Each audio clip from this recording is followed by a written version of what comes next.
Shalom, shalom, Parashat Vaera.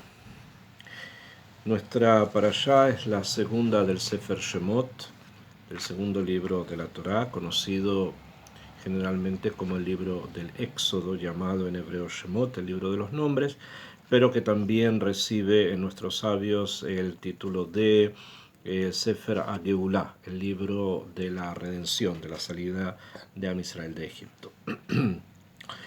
En esta parashá, en el capítulo 7, en el Pasuk Het, que es la aliyá número 4, está escrito lo siguiente. Dice, Vayomer Hashem el Moshe.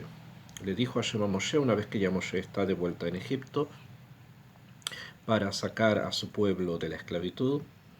Vel a Aarón lemor. Se le dijo a Hashem a Moshe y a Aarón, a los dos hermanos, lo siguiente. Que Yedaber alejen paró. Cuando hable con ustedes el faraón lemor diciendo, Tnu lachen mofet, denle una mofet, denle algún tipo de señal, de portento, de maravilla, para simplemente que sepan cuál es el koach del Meshaleach, el koach de aquel que los está mandando. Ve amarta el Aharón, le vas a decir a Aarón lo siguiente, Kach et matja, toma tu bastón, Beashlech lifnei faro, y tíralo delante del faraón, Yehi letanim, y se va a transformar en un tanim, o sea, se va a transformar en un ser que se llama tanim, del que tenemos que hablar un poco más en extenso exactamente qué es lo que es. Simplemente del pasuk, si lo leemos así en forma muy pashut, se entiende acá que Moshe le dice a Aarón que tome su bastón, o sea, el bastón de Aarón. Ve a Marta el Aarón, le vas a decir a Aarón, Kajet matja, toma tu bastón. Sin embargo, más adelante, en el Perek Zain, Perek Zain, capítulo 7, en el versículo Yutet, está escrito, Vayomer Hashem el Moshe. Le dice Hashem a Moshe, Emor el Aarón, dile a Aarón, Kach matja, toma tu bastón, unete yadeja al meimei Mitzrayim, e inclina tu mano, o sea, inclina la mano, inclina el bastón sobre las aguas de Egipto, al Naharotam, etcétera, que es la plaga, la primera de las 10 plagas, la plaga de sangre. Y ahí también dice Kach matja, toma tu bastón. Sin embargo, en lo que significaría simplemente que esta plaga la hace Aarón por medio de su propio bastón, o sea, del bastón de Aarón. Y más adelante, sin embargo, aquí mismo, en este mismo Perek, en el Pasuk Haf, o sea, en el versículo 20, dice, Beyasuchen Moshe ve Aarón. Hicieron así Moshe ve Aarón, Kasher Tziva Hashem, Vayagrem Aarón, que fue el que hace la plaga, que a través de él se hace esta plaga, Vayaren ba mate, y levantó su mano con el bastón, Vayach et hamaim, y golpeó las aguas. Sabemos por nuestros sabios que Moshe no podía hacer esta plaga porque él había sido salvado del agua, entonces no podía causar un daño a las aguas o algo que le ocurriera a las aguas. Eso es una forma de derejeret, de comportamiento, que del pozo que te dio de beber no le vas a tirar piedras, ¿no? Y para enseñarnos que así como es con un domem, con algo que es que no habla, que como el agua, que es un elemento, así obviamente tenemos que hacerlo con las personas que nos han ayudado, no podemos después perjudicarlas, ¿no? Es una cosa para aprender de Jerez, forma de comportamiento.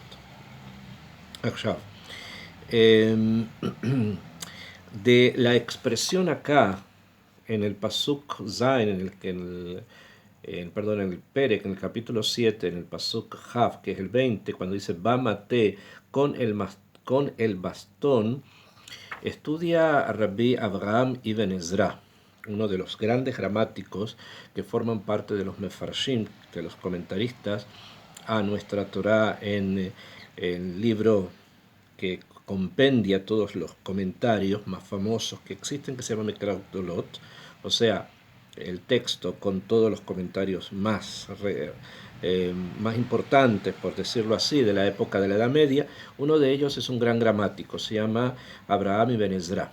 Ibn Ezra se lo suele conocer, y él prueba de acá cuando dice Bamate, que está escrito con el bastón, con un bastón ya conocido, o sea, con un bastón del cual ya se sabía que era ese el bastón. Entonces de acá él estudia que estamos hablando del bastón de Moshe, no del bastón de Aarón, como hubiésemos pensado, sino que Aarón tomó el bastón de Moshe para realizar las plagas. Y es así como en la Torá, antes, en la parashá anterior, en la parashá de Shemot, en el capítulo Dalet, en el Pasuk Yud Zain, dice, Bet amate azet ikach beyadeja. Este mate, este bastón vas a tomar en tu mano. Se refiere a qué?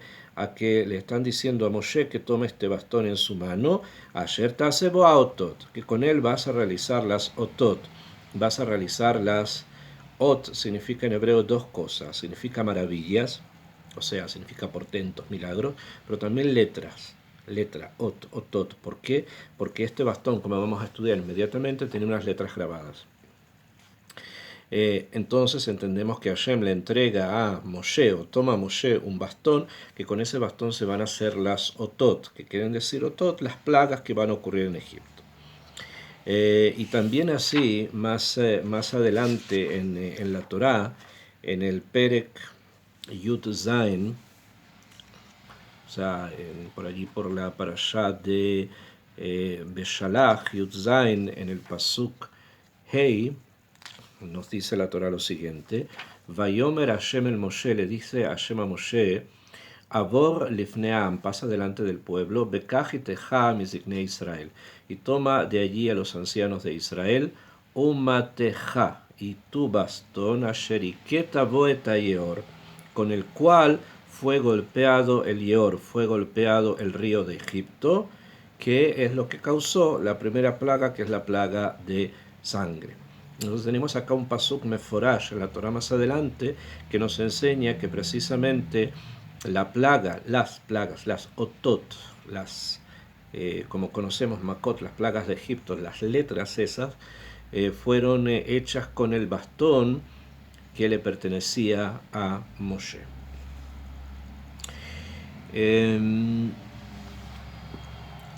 Tenemos en el Midrash una forma de estudiar y un cab, una línea de estudio para entender qué era este maté y de dónde este maté había salido. Significa el maté de Aarón, el bastón de Aarón, utilizó Aarón, pero era de Moshe. ¿De dónde había salido? ¿Qué es lo que era y qué características tenía? ¿Qué de especial era este misterioso bastón de Moshe? En un midrash que se llama el Pirkei de Rabbi Eliezer, es un libro que escribió Rabbi Eliezer Agadol. Rabbi Eliezer ben Orkenos es uno de los maestros de Rabbi Akiva, y él escribe midrash, o sea, él escribe historias de tradiciones orales que Am Israel recibe y que contienen mucha información que no necesariamente está en la Torah en forma tan explícita o en otros midrashim. O sea, son muchos códigos, son muchas cosas que están acá ocultas. Y una de ellas es la historia del bastón, o sea, el maté, el bastón de Moshe. En el Pirkei de Rabbi Eliezer, en el Perek Yut Tet, en el capítulo 19, al principio del capítulo 19, nos enseña Rabbi Eliezer Agadol lo siguiente, dice: Asara devarim nivreu be'erev Shabbat ben hashemashot.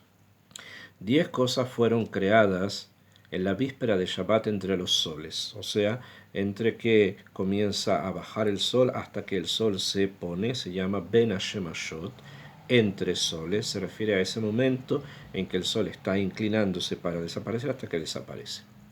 Be'eluhem, ¿y cuáles fueron esas 10 cosas que fueron creadas al principio de la creación? O sea, el día viernes la creación duró en total si sabemos son los 5 días hasta el Yom Hamishi, después Yom Shishi, que es el día sexto, que el previo a Shabbat. En ese momento, al poco tiempo antes de comenzar Shabbat, se crean 10 entidades de poder. Y estas son las siguientes. Pia Aretz, la boca de la tierra que va a tragar a Korah y a las personas que se van a rebelar en contra de la autoridad de Moshe que había sido designado por Dios. Pia Be'er, la boca del pozo, se refiere al pozo de Miriam que acompaña a Israel con una agua durante el desierto. Obviamente entendemos que es una agua especial, que son otras características que tenía ese líquido que mantenía a Israel en el desierto durante esos 40 años. Piatom, la boca de la burra de Bilam que habló. Hakeshet, el arco iris que apareció después del diluvio como símbolo de que a pesar de que el mundo merece la destrucción, Hashem no lo va a hacer por el pacto que hizo de no destruirlo otra vez. Ve Haman, el man que los mantuvo a Israel en el desierto como una especie de comida, parecida a una escarcha, que obviamente también era algo especial. Ve Amate, el bastón de Moshe. Ve a Shamir, Shamir es un gusano con el que se cortaron las piedras con las que se construyó el primer Bet HaMikdash. Ve a Chtav, la escritura, o sea, la forma de las letras. Ve a Michtav, el punzón, o sea, el instrumento con el cual se escriben las letras. Ve a Lujot, las tablas donde se van a escribir después los 10 mandamientos, se refiere a obviamente a esos trozos de piedra. Beyesh ombrim et amazikim, afamazikim. Hay quien dice incluso los dañadores espirituales. Ukvurato shel Moshe, el lugar donde va a ser enterrado Moshe Rabenu. Ve'eilo shel Yitzhak. Y hay quien dice también el carnero de Yitzhak, en la Akedah, cuando iba a ser sacrificado Yitzhak, fue cambiado por un carnero. Este carnero también viene desde el principio del mundo. Beyesh ombrim af atzevate, que dice incluso las pinzas. Cada uno de las entidades estas de las que se está hablando acá tienen un poder especial y tienen unas características especiales que lo hacen, que hacen a cada uno de ellos obviamente todo un camino entero de estudio dentro de la Torá y los significados místicos que esto tiene y de las fuentes de poder que esto tenía en un momento y que siguen teniendo a niveles también más profundos. Después, en el Perek Arbaim, en el capítulo 40 del mismo libro del Pirkei de Rabbi Eliezer, el Jajam nos enseña algo más sobre el bastón de Moshe y sobre su origen. Dice así, Rabbi Levi Omer, Rabbi Levi dice, Amate shenivra ben hashemashot. El bastón del que acabamos de leer que fue creado entre los soles, Nimsar le Adam Rishon Began Eden, había sido recibido ya o entregado ya a Adam Rishon en el Gan Eden, en el paraíso, antes que él cometiera el Het, simplemente. Sobre esto los comentaristas amplían un poco más esta idea y nos relatan lo siguiente. El comentario al Pirkei de Rabbi Eliezer está escrito por un Rabbi David Luria, de la familia de Rabbeinu Arizal, y él tiene ideas o recibió tradiciones, algunas de ellas escritas en los Psukim, otras escritas en los Midrashim, y otras tradiciones orales sobre las cosas que nos enseña Rabbi Eliezer ben Urkenos, y entre ellos el tema del bastón. Y él dice así, ¿por qué está escrito que el bastón fue creado precisamente Ben Hashemashot, entre los soles? Porque en ese momento, Ben Hashemashot, entre los soles, Nidgaresh, Adam Arishon, fue expulsado Adam Arishon del Gan Eden, como ya lo hemos estudiado antes, trae él. Ubiyalkut Beshem Divrei Yamin Shel Moshe, como también sabemos por los libros que hablan de las historias de la vida de Moshe. Vaihi Begaresh et Hashem et Ha'adam, fue cuando expulsó Hashem a Adam, a Rishon del Gan Eden por el pecado famoso. Vaikach et amate beyado. Adam Rishon agarró, tomó el maté, tomó el bastón en su mano, veyatza, y salió, vayavod et Adama, y comenzó a trabajar la tierra, asher lukach misham, que él había sido tomado de allí. Mashma, dice Rav Luria, she'al yedei amate, que por medio de este maté, por medio de este bastón, Hu she'avad et Adama, fue que le permitió trabajar la tierra. Entonces vemos que el bastón tiene un poder justamente para poder producir, para poder hacer, para poder que haya, para que exista reproducción en el sentido de la agricultura, ¿bien? O sea, es la capacidad de los frutos. ¿Por qué? Entonces explican también el Piasot, she'adama hi amalchut. Adama se considera la sefirá de Malchut, be'amate hu ayesod. Y el maté es la sefirá del Yesod, she'al yado oved ba, que por medio de ella se puede trabajar la tierra. O sea, vemos acá que el maté que va a llegar finalmente a Moshe, tiene una fuerza, tiene un poder muy grande que Hashem entregó y que puso dentro de ese maté, y que una de sus características es la posibilidad de la producción agrícola. Yesh Lomar sigue trayendo Rav Luria, que este maté, este bastón, min etz ahain, era parte del etz hain, she'amate hu mashach havav mishorshei etz ahain be'anafav. Que cuando, la explicación es que cuando sale Adam Rishon del Gan Eden, logra de alguna forma acercarse al Etz Haim, no logró tomar nada del Etz Haim porque estaba protegido por un ángel, sin embargo, algo logra tener algún tipo de cercanía con el Etz Haim y tomar de ahí una rama. La rama que tomó, ese es el bastón. Y en este bastón, que proviene del Etz Haim y de Shorashá be'anafav, o sea, de sus raíces y de sus ramas, como dice el Rav Luria, allí en este bastón estaban grabadas unas letras, y que estas letras representan cada una de las futuras plagas, a través de las cuales se va a romper justamente la fuerza negativa que Faró tenía sobre Am Israel. Ahora, entonces, al agarrarlo a Adam Rishon, él toma este bastón, sale del Gan Eden, es expulsado del Gan Eden, y después el bastón comienza a tener una historia propia prácticamente, si lo podemos decir así, y el Pirkei de Rabbi Eliezer nos enseña lo siguiente. Be'adán mesaró le Hanoch. Adam Rishon le traspasó ese bastón a Hanoch. Hanoch fue una de las personas juntos con Eliyahu Naví que están escritos en la Torá que fueron llevados al Shamaim, que fueron llevados al cielo. Y uno de ellos es Eliyahu, como vamos a estudiar, como se estudia en el libro más adelante en el Tanaj, y Hanoch, Einenu Kilakajo to Hashem. Dice, y sabemos por los Midrashim, que Akadosh Baruj Hu se lo llevó al Shamaim y lo transformó en un ángel, el ángel Matat. Va Hanoch, y Hanoch, antes que esto ocurriera, Mesarole Noach, se lo entregó el bastón a Noach. Benoach mesarole Shem, y Noach se lo entregó a Shem, Beshem mesarole a Abraham, y Shem se lo transmitió a Abraham. Vemos entonces que las personas más importantes de los primeros años del mundo, Adán mismo con la posibilidad de trabajar la tierra, Hanoch con la capacidad esa que tuvo de los 365 años que vivió para poder bajar los secretos que estaban en el Shamaim y transformarlos en un libro, que ese libro va a ser después el libro de Hanoch.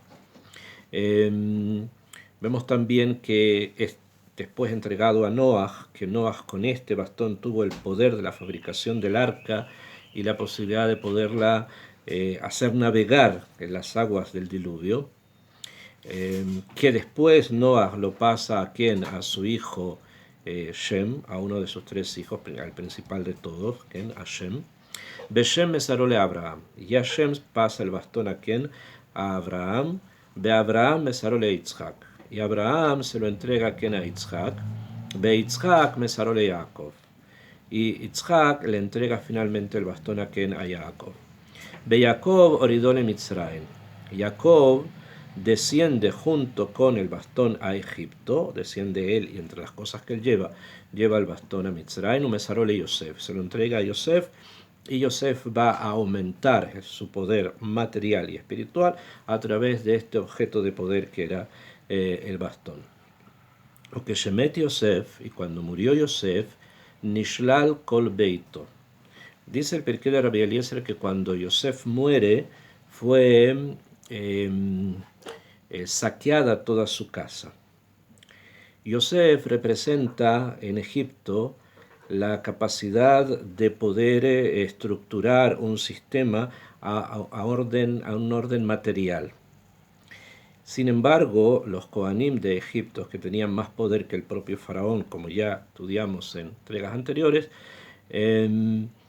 querían de todas maneras obtener de Yosef aquellos objetos de poder que eran justamente los que les permitían a Yosef tener ese control, incluso secretamente, más que el propio faraón, como sabemos por el Midrash. Entonces ingresaron a la casa de Yosef después que él murió y sacaron todo lo que estaba allí, probablemente también enviados por el faraón. Y entre las cosas que se llevaron el bastón que le pertenecía a Yosef y lo dejaron donde Bepalterín Shel Paró. O sea, quedó en el palacio del faraón, Behayá Yitro, y en ese momento, pasa un tiempo, Hayá Yitro Ejad mi Hartumé Mitzrayim. Dice el Midrash que Yitro era uno de los Hartumim, de los sabios de Egipto, Hartumé Mitzrayim, Bera'a et amate betaotot asher alav behamadot ambelibo. Y como conocemos por la palabra Hartumim, los Hartumim de Egipto son sabios, pero son sabios especiales. Más adelante en la parashá, el faraón va a presentar delante de Moshe Rabbeinu y de Aarón tres de su casta sacerdotal. Unos son sus Jajamim, otros son sus Mehashfim y otros son sus Hartumim. Son tres diferentes tipos de sabios que él tenía. Y los Hartumim eran sabios, pero eran sabios en la escritura. O sea, eran personas que sabían escribir. Y el poder de la escritura en aquel momento era lo que dictaminaba la posibilidad del poder. Entonces, Yitro era uno de aquellos que conocían el poder de la escritura y cuando vio en el maté, cuando vio en el bastón que estaba allí en el palacio del faraón estas letras extrañas escritas, Hamad Bahem, tuvo codicia de ellas, las quiso para él, lo tomó el bastón y se escapó, y se fue. Ulekajó be'edio uneta'o betoch gan beito shel Yitro. Y lo llevó y lo introdujo a su casa y lo puso en el jardín de la casa de Yitro. El Midrash dice que lo llevó a la casa de él, pero curiosamente el Midrash dice Betoch Gan Beito, dentro del jardín de su casa, pero dice Shel Yitro, de Yitro. Es obvio que si es la casa de él, es la casa de Yitro, porque dice la casa de Yitro, porque tanto el jardín como la casa de Yitro estaban construidos de una forma tal que eran unos espacios especiales que tenían poderes especiales y fuerza en las que no cualquiera podía ingresar. Y fue allí donde clavó el maté, clavó el bastón que había traído de Egipto. Hasta que Shebayos veló allá Adam Yahol Likro Velav Od, y nadie podía acercarse a ese bastón.